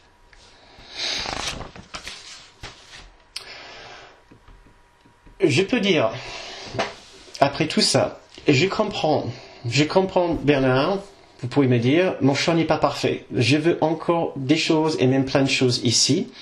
Par contre, j'ai bien essayé quand même. J'ai bien essayé pendant un certain temps de vraiment m'appliquer et trouver de la distance avec ces choses. Je pense avoir vraiment pratiqué d'une façon très vigilante et très disciplinée depuis un certain temps. J'ai trouvé une certaine distance et j'ai atténué mes besoins, je les transférés en préférence. Mais ce n'est pas pour autant que je ressens cette présence d'amour d'une façon assez importante ou assez durable dans ma vie. Qu'est-ce qui est en train de se passer? Et là, j'aurais tendance à offrir quelques idées de réponses si vous êtes dans ce genre de situation. Et j'imagine que si vous êtes un peu comme moi, nos chemins se ressemblent quand même bien plus que nous pensons qu'ils sont différents. Il y a deux raisons principales que notre préoccupation avec l'extérieur peut continuer au dépend d'une vraie retrouvaille avec une présence à l'intérieur. Je dirais que le premier obstacle qui joue sur un arrière-plan qui est assez difficile à reconnaître, c'est le thème de la conférence dans 2 semaines. C'est en fait notre peur de l'amour. Si nous avons parlé de notre dévouement et notre dévotion envers l'amour, c'est-à-dire il faut qu'on le veuille d'abord. Si nous avons parlé ce soir de ce que nous devons cesser de faire pour pouvoir ouvrir cet endroit dans nos cœurs, dans nos esprits, pour pouvoir accueillir l'amour, alors nous devons aussi traiter un autre sujet. C'est que autant que nous voulons, nous espérons, nous sommes sûrs que l'amour est une chose absolument magnifique, il y a une autre partie de nous qui, au contraire, pense qu'il y a quelque chose de redoutable, de même qui nous rebute, il y a quelque chose que nous appréhendons dans l'amour, qui provoque de l'appréhension qui provoque de l'appréhension en nous, à l'idée de perdre nos relations particulières extérieures, de perdre nos objets, nos chers objets extérieurs, de perdre nos préoccupations extérieures, de ne plus être complètement emmibulés, obsédés par les choses extérieures. Il y a quelque chose qui nous fait peur de perdre ces repères et même de perdre le repère sur soi-même. Après tout, toutes ces choses-là qui ont fait partie de ma vie ont fait partie de ma vie. C'est ce que je pensais être. Si soudain je ne les ai plus, qui suis-je? Donc aller vers l'amour, ce n'est pas simplement relativiser l'importance des choses extérieures, ce n'est jamais sacrifier ces choses-là. Le coup est formellement contre l'idée de sacrifier des choses extérieures. C'est pour une remise en perspective de ces choses extérieures. Mais nous ne les abandonnons certainement pas.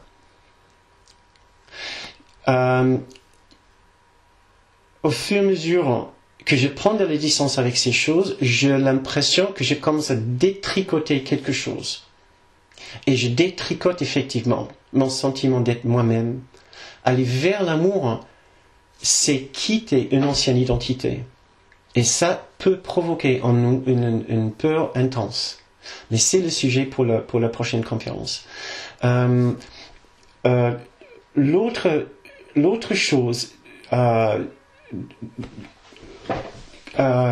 que je voulais vous présenter en tant qu'une difficulté ici, c'est notre attraction constante et en continu vers l'individualité, qui peut devenir inconsciente au point de ne plus soupçonner, de ne plus savoir à quel point nous sommes toujours dans une démarche de vouloir l'individualité et vouloir une expérience de l'individualité. Et je crois que ça vaut la peine juste de vous, que je le dise pour qu'on soit averti que c'est bien moins facile que ce qu'on croit de vouloir accepter une identité que l'amour nous offre et de céder l'identité de l'individu que nous pensons être. Donc inconsciemment, nous risquons d'être attirés à nouveau vers des situations extérieures, d'être complètement préoccupés, omnibulés par ces questions extérieures. Et en même temps, pas simplement d'être préoccupés par ces choses extérieures, mais de trouver des problèmes avec l'extérieur. Alors quand nous faisons une démarche pour revenir vers l'amour, nous pouvons soudain nous trouver envahis d'une série de différents problèmes d'ordre émotionnel, d'ordre financier, d'ordre toutes sortes d'ordres, dans toutes sortes de domaines, les domaines dont j'ai parlé tout à l'heure. Je voudrais juste dire que c'est le genre de réaction que nous pouvons avoir. Nous pouvons imaginer que notre chemin ne sera pas juste une trajectoire linéaire vers le haut. Ça va connaître quand même des rebondissements. Et ces rebondissements, dans un sens, nous les provoquons nous-mêmes comme une sorte de réaction défensive contre un mouvement très facile vers cet amour que nous cherchons. Il ne faut pas sous-estimer le chemin sur lequel nous nous sommes embarqués. Il ne faut pas sous-estimer la présence que nous cherchons. Ce n'est pas simplement une chose magnifique, c'est la seule chose qui existe. C'est aussi notre véritable identité, ce qui remet à sa place complètement notre petite identité. Et alors vous pouvez imaginer que nous allons... tu me dis si j'ai une coupure parce que je vois que mon téléphone a eu un souci là. Non, c'est bon. D'accord, ok. Oui, ça a coupé? Non, mais comme je suis en décalé, j'ai dit... D'accord, ok. Je suis désolé. Je passe, en fait, l'émission passe par mon téléphone et je vois que mon téléphone a juste fait un petit truc. Espérons que tout va bien. Vous allez me dire si ça continue, si ça continue pas. Très bien. Nous allons connaître, si vous êtes comme moi, vous allez connaître des hauts et des bas sur votre chemin. Et je veux juste vous rassurer que c'est tout à fait normal.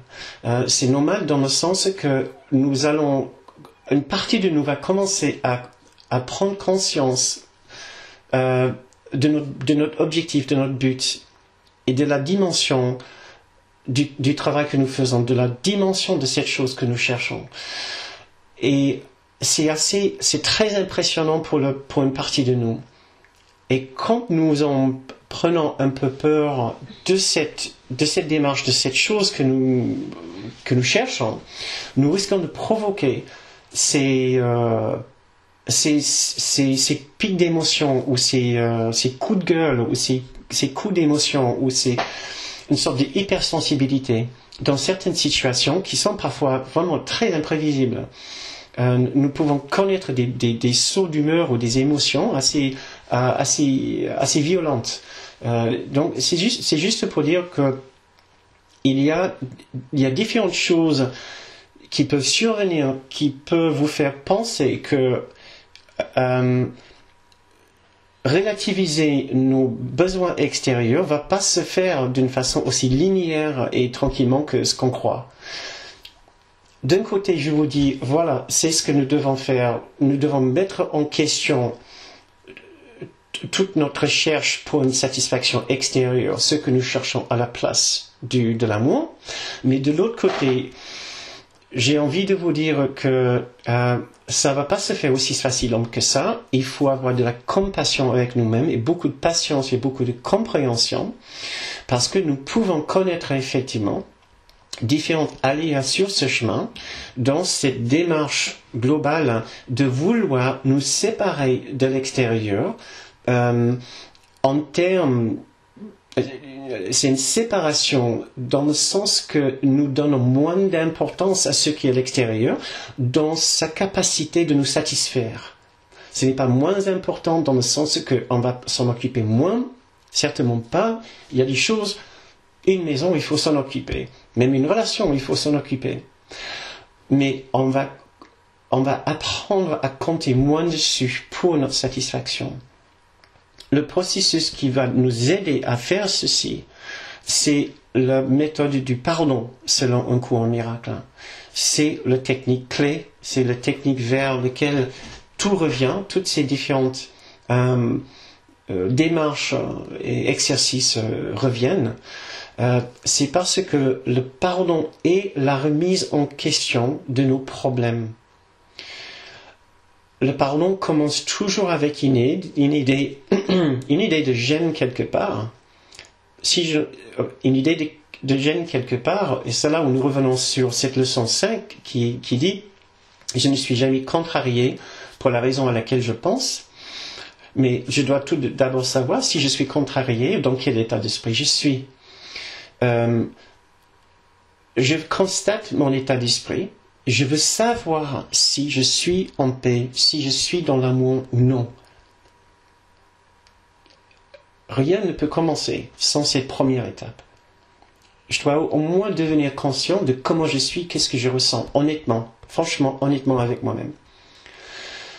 Et après, je peux commencer le travail du pardon qui consiste à premièrement se dire, au moins se poser cette question, est-ce que je suis vraiment contrarié pour la raison à laquelle je pense?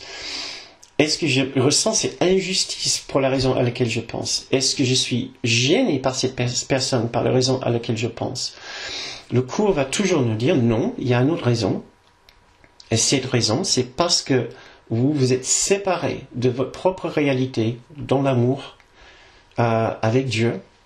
Et si vous êtes dans le symbolisme du cours, nous pouvons parler aussi de la présence de Jésus ou du Saint-Esprit, qui sont des symboles très importants sur notre chemin.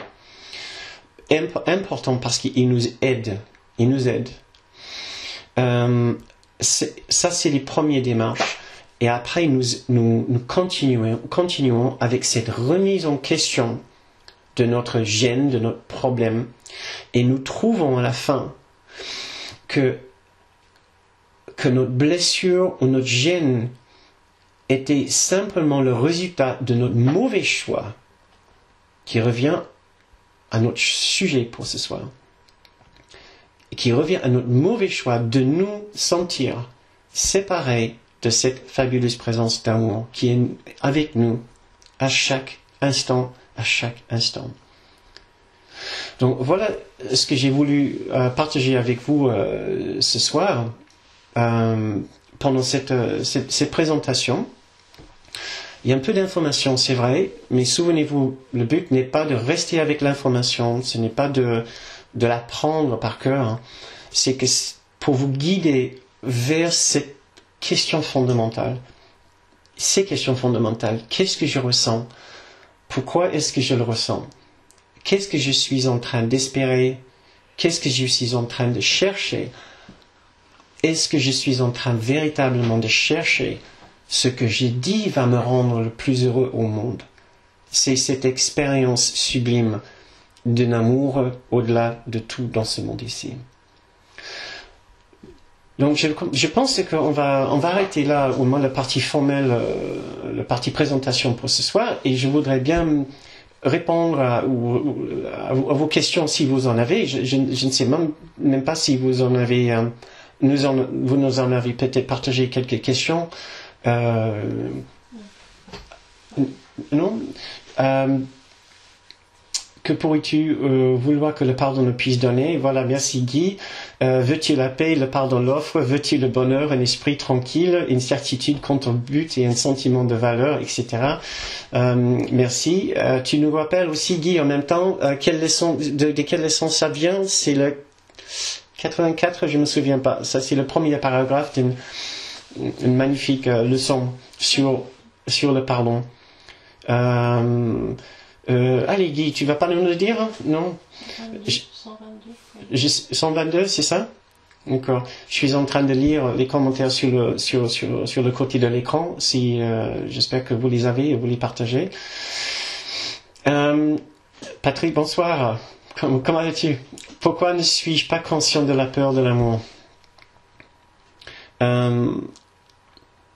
Je pense on peut devenir conscient de notre peur de l'amour. Notre peur de l'amour est à la fin il y a deux choses qui nous empêchent de reconnaître l'amour. D'un côté, nous persistons à penser que l'individualité et la séparation peut nous offrir quelque chose que l'amour ne peut pas nous offrir. Et de l'autre côté, c'est notre peur de l'amour, qui revient un petit peu à la même chose, dans le sens que au centre de notre sentiment de réalité, notre vision de la réalité, il y a notre vision de nous-mêmes, notre perception de nous-mêmes, mon ressenti de moi-même. Si nous apprenons, nous apprenons au fur et à mesure que l'amour vers lequel nous allons n'est pas simplement une belle chose, une chose magnifique, c'est aussi notre propre identité. Mais dans cette propre identité, nous reconnaissons l'inexistence de notre petite réalité. C'est pas simplement notre petit être qui est petit par rapport à notre grand être. C'est que notre petit être, à la fin, notre petit soi n'existe pas. N'existe pas dans une sorte de réalité. Notre peur de cette manque d'existence peut tellement intense que nous ne nous permettons pas de le ressentir, de l'éprouver. Et Kenneth nous est formellement interdit d'essayer de le ressentir. Parce qu'il a dit, ça va nous tétaniser, nous immobiliser, nous allons prendre ce livre, nous allons le jeter dans le premier poubelle, nous n'allons plus vouloir faire ce cours si nous essayons d'affronter et d'aller direct vers notre peur de la non-existence du petit soi. Ce qui n'est pas simplement la non-existence du petit soi, c'est la non-existence de ce monde tout entier, de tout ce univers qui n'a jamais existé en tant qu'une chose ontologique. Voilà. Il a dit par contre, ce que nous pouvons faire pour ressentir la difficulté d'accepter l'amour, c'est d'essayer d'imaginer la personne qui a commis les pires atroces dans votre perception, dans votre jugement, la personne qui a commis les pires atroces, ou la pire situation, la personne qui détruit la planète, un Kim Jong-un qui n'a pas beaucoup de scrupules par rapport à l'idée de lancer une tête nucléaire sur Los Angeles. Et qui le fait purement pour son ego. Selon tout ce qu'on comprend de cette personne, voilà ce qu'on dit qu'il est capable de faire simplement pour son ego. Et c'est de voir la difficulté que vous pouvez avoir à pardonner, pas simplement pardonner, à savoir qu'il ne se passe rien de vraiment important en regardant les tragédies de ce monde. Parce que l'amour est une réalité au-delà des choses ici. Ce n'est pas une recette pour manquer de compassion envers des choses qui se passent ici. Pas du tout. C'est une question de les comprendre différemment et comprendre la vraie douleur au fond de chacun. Mais en faisant ce genre d'exercice, de se mettre face à une situation que nous trouvons extrêmement difficile, de trouver cette présence d'amour qui a déjà tout guéri, nous pouvons commencer à retrouver un petit peu notre peur de l'amour. Mais je ne le suggère pas comme un exercice en soi. Peux-tu donner la référence de l'extrait que tu as lu en seconde? Merci. L'extrait, Yasmina, l'extrait que j'ai lu en seconde, j'ai lu, il y avait le texte chapitre 13, section 7, paragraphe 4. Je ne sais pas si c'est celui-là, Yasmina. Tout ce dont tu as besoin pour donner ce monde en joyeux échange de ce que tu n'as pas fait, c'est le désir d'apprendre que celui que tu as fait est faux. C'est le chapitre 13, section 7, paragraphe 4.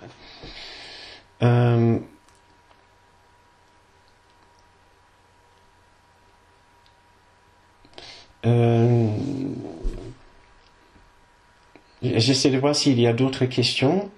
Martine de Montréal, bonjour Martine, bonjour. Est-ce normal de ressentir une profonde tristesse lorsque nous réalisons l'idée que nous sommes séparés? dans un premier temps, on pourrait dire que oui, c'est normal de ressentir une profonde tristesse lorsque nous nous rendons compte que nous sommes séparés. C'est une première, au moins ça commence à diriger la pensée dans la bonne direction. Déjà de se rendre compte qu'on est des êtres séparés. La tristesse reste parce que on ne prend pas le pas de plus. Le pas de plus, c'est que nous ne sommes pas véritablement des êtres séparés. Nous sommes des êtres absolument unis dans une unité qui n'a jamais été brisée, qui existe encore. Les esprits sont joints, sont unis. Les esprits peuvent penser qu'ils soient séparés. Les pensées peuvent se comporter comme... Les êtres peuvent se comporter comme s'ils sont séparés. Les êtres séparés sont très tristes. L'être séparé n'est plus triste quand il se rend compte que nous ne sommes pas séparés. C'est là l'une des difficultés, c'est de faire la dernière démarche, c'est de savoir que nous ne sommes pas véritablement séparés. Nous sommes séparés juste en apparence. D'abord, on se les suggère comme une idée, et petit à petit, on essaie de comprendre comment est-ce possible que nous soyons toujours unis. Cela ne veut pas dire que je peux savoir ce qu'il pense mon voisin ou mon partenaire, mais je connais toujours le fond de sa pensée, parce que le fond de sa pensée est toujours le même que le fond de ma propre pensée.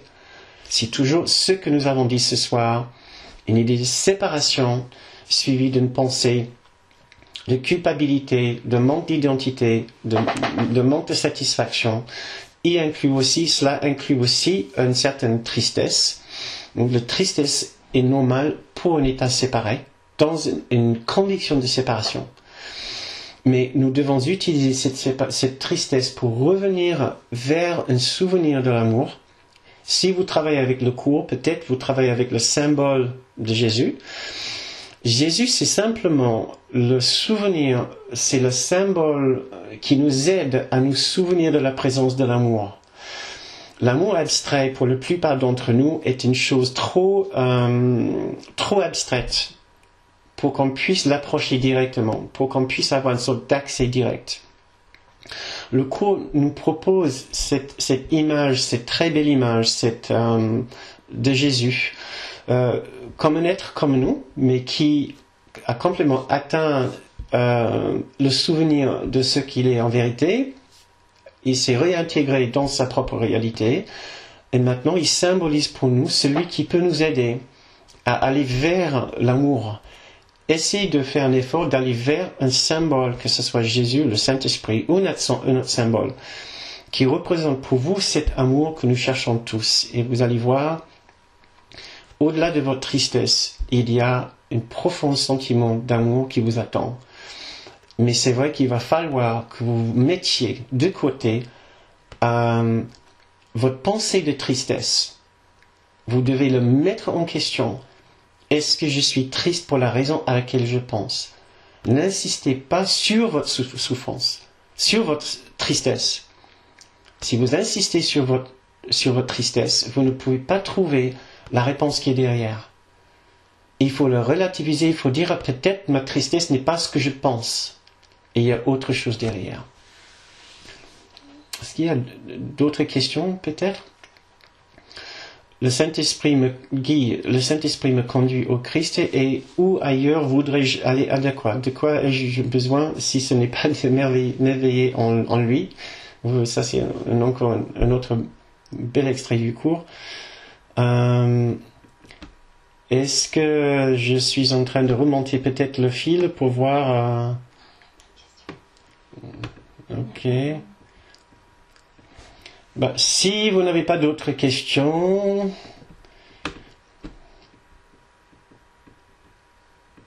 Est-ce que j'essaie de voir...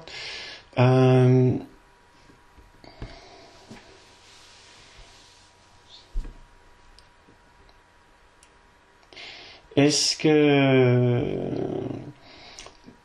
il y a je peux continuer longtemps, mais je pense qu'il faut quand même qu'on soit relativement synthétique pour nos conférences ici. Merci Patrick. Toi aussi, tu me fais le même effet. J'adore voir ton image sur l'écran.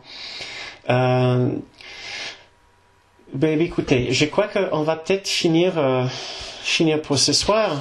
Qu'est-ce que vous en dites? J'écoute, qu'est-ce que vous en dites? Il est déjà, ça fait déjà 1h15 que nous parlons, ou que je vous parle. Donc, Ishma, j'ai beaucoup de mal à comprendre le livre Un cours en miracle. Moi aussi. Je vais vous dire. Ça fait que 30 ans que je l'étudie, bientôt 30 ans que je l'étudie, et j'ai du mal à comprendre. Je découvre tous les ans, franchement, les nuances, les subtilités que je n'ai pas vues. Et cela avec l'aide de Kenneth Wapnick quand même. Juste une jolie petite histoire. Kenneth Wapnick, Kenneth Wapnick, je pense pas que ce soit que je vous ai présenté cette personne qui est très importante pour moi, pour Patricia, ma femme et moi. C'était le collègue d'Ellen Shackman, qui est l'auteur du cours, la personne qui a canalisé le cours. Kenneth Wapnick est venu très vite après la transcription du cours par Ellen pour l'aider à mettre dans une forme pour être publié. Ils ont travaillé 5 ans ensemble sur cette démarche. Ils ont fait le livre d'exercice 3 fois ensemble. Ellen lui a confié la mission d'enseigner le cours parce que c'était évident qu'elle n'était pas faite pour enseigner le cours. Il a été enseignant du cours, formateur pendant plus de 30 ans, ou pendant plus de 30 ans. Une personne absolument remarquable qui nous a beaucoup instruit, qui nous a beaucoup aidé sur notre chemin.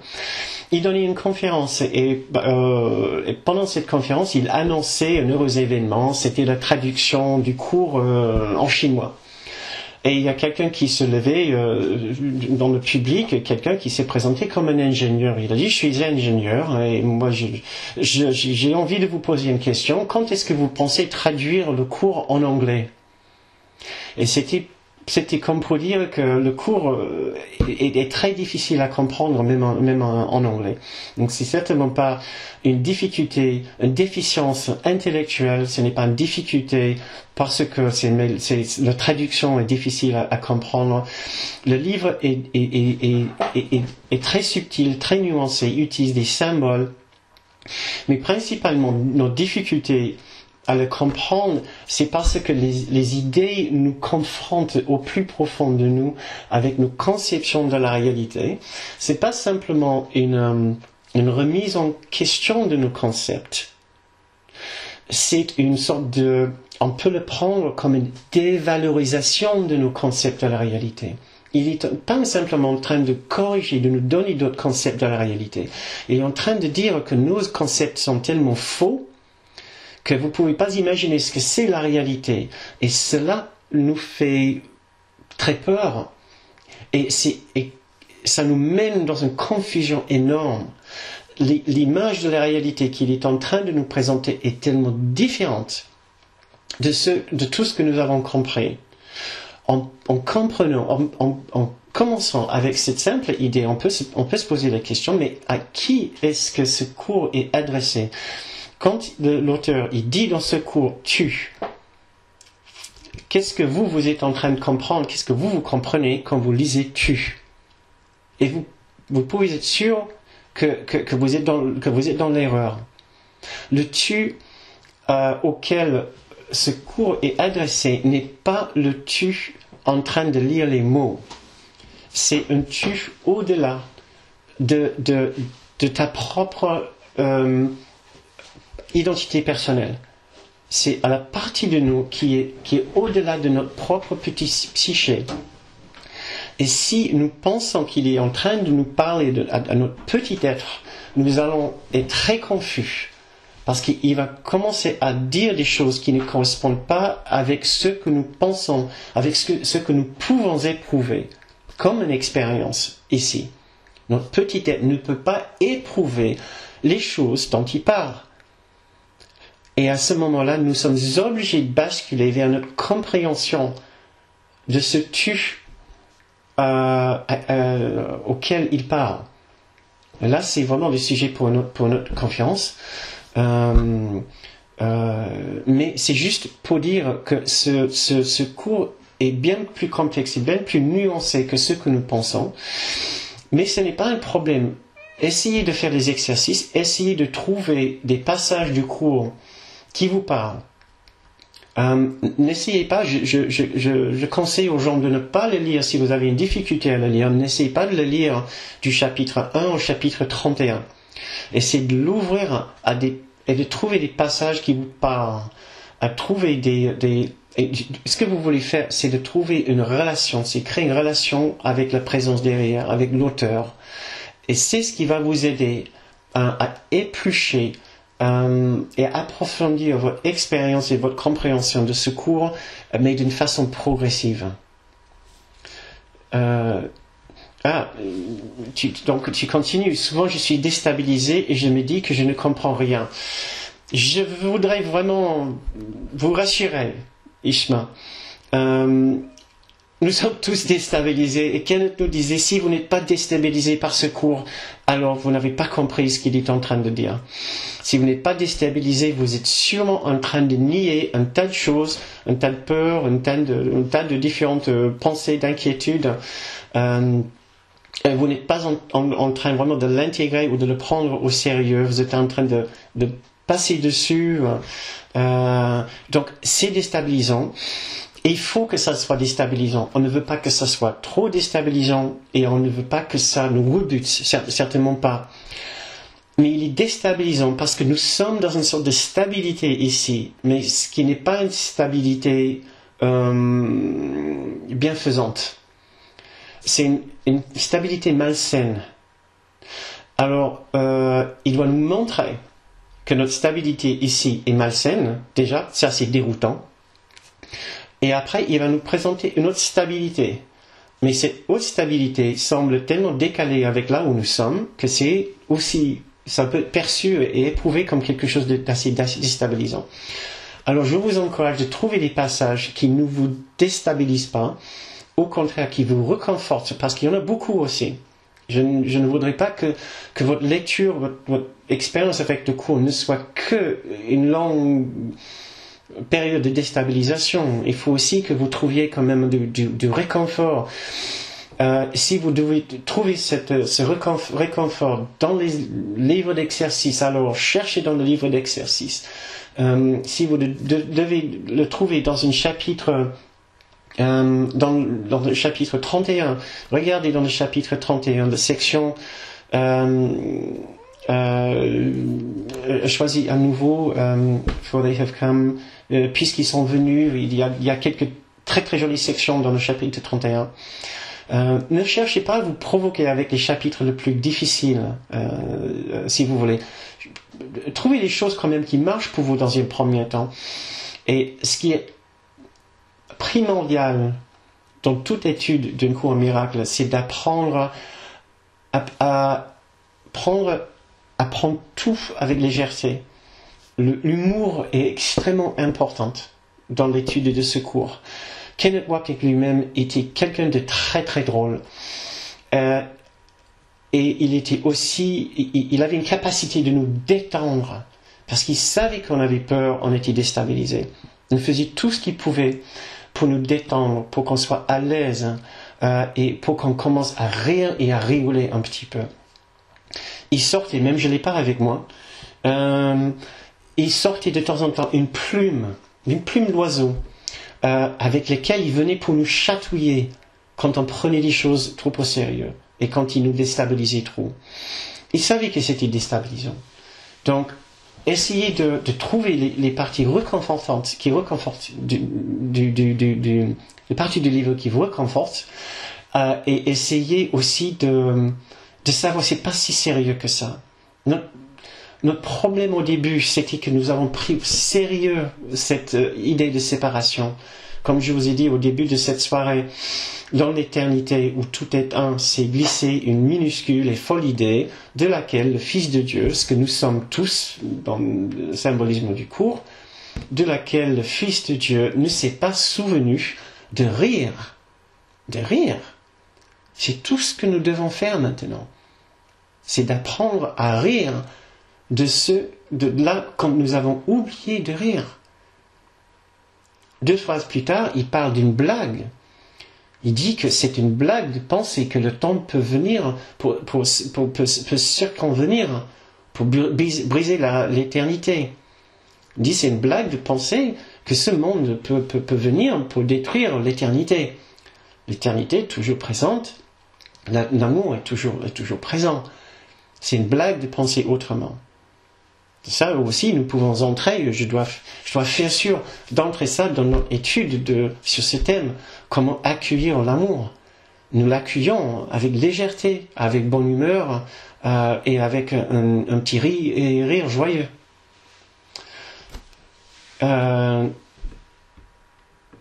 Merci Patrick et bonsoir à toi aussi. On va peut-être commencer à finir pour ce soir. Qu'est-ce que vous en dites?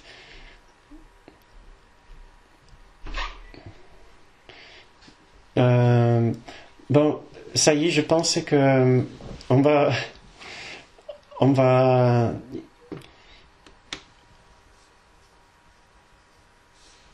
en finir peut-être pour ce soir. On va terminer peut-être pour ce soir.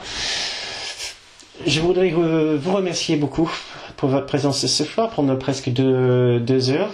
Merci d'avoir passé une partie de votre soirée avec nous. Je vous donne rendez-vous dans 2 semaines pour finir notre thème, quand nous allons parler de comment guérir justement notre peur de l'amour, et aussi ce que j'intègre maintenant comme une 4e partie, comment faire l'extension de cet amour, comment l'accueillir en s'entraînant à l'étendre, comment pratiquer l'extension de cet amour et ainsi apprendre de la présence de l'amour. Ça sera la 4e partie, ce que j'espère pouvoir couvrir pendant notre prochaine séance. Je vous remercie une dernière fois. Je vais vous souhaiter une très belle semaine et belle étude du cours et belle pratique dans l'accueil de l'amour. Merci à vous tous et à bientôt. Au revoir.